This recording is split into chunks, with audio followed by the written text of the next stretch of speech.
Hello दोस्तों, नमस्ते, प्रणाम। आप सभी को हमारे लाल बत्ती जल रहा था यूट्यूब चैनल पे स्वागत है। मैं हूं आपकी ज्ञानती। हमारे चैनल का नाम है ज्ञानती देवी लोकगीत। तो आप लोग जाइए, ढेर सारा प्यार दुलार दीजिए अपना। मैं आप सभी के बीच में एक बेटी विवाह गीत लेकर आई हूं दोस्तों। बहुत अच्छा लगेगा, बहुत पसंद आएगा आप सभी को। बेटी अपने बाप पिताजी से क्या बोल रही है, उसके पिताजी बार खोजने जा रहे हैं तो वो अपने पिताजी से क्या कह रही है, आप लोग सुनिए गाने के माध्यम से। बरख जैनी क्या ले हैं बेटी के बाबा, बेटी रजली है ठाड़ जी। बरख जैनी क्या ले हैं बेटी के बाबा, बेटी रजली है ठाड़ जी।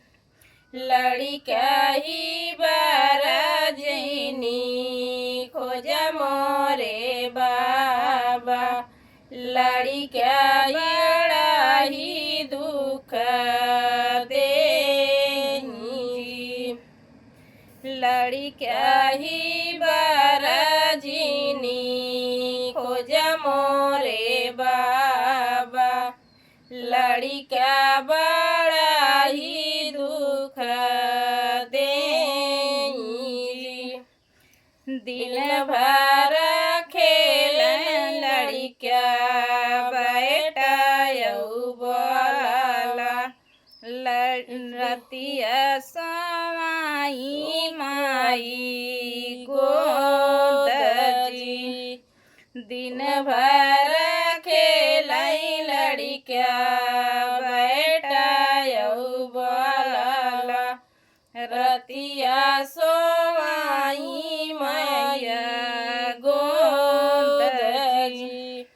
बरखो जैनी क्या ले हैं बेटी के बाबा, बेटी रजली है ठाड़ जी। बुढ़वही बरजनी खोज मोरे बाबा, बुढ़वा बड़ा ही दुख देनी। बुढ़वा ही बरजनी खोज मोरे बाबा, बुढ़वा बड़ा ही दुख देनी। दिन भर चरामई बुढ़वा गैया बछरुआ, रतिया रखामई करियान जी। दिन भर चरामई बुढ़ऊ गैया बछरुआ, रतिया रखामई खरिहान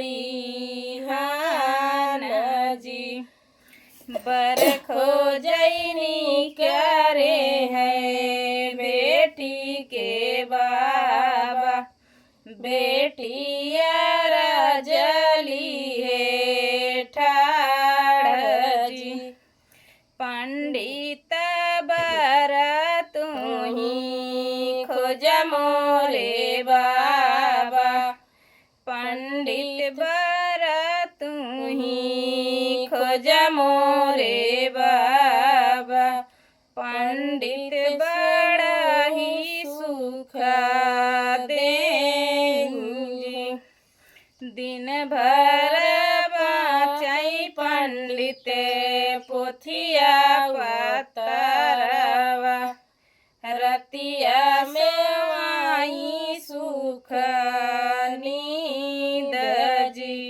दिन भर बाँचई पंडित पोथिया पतरवा, रतिया में सोई सुख नींद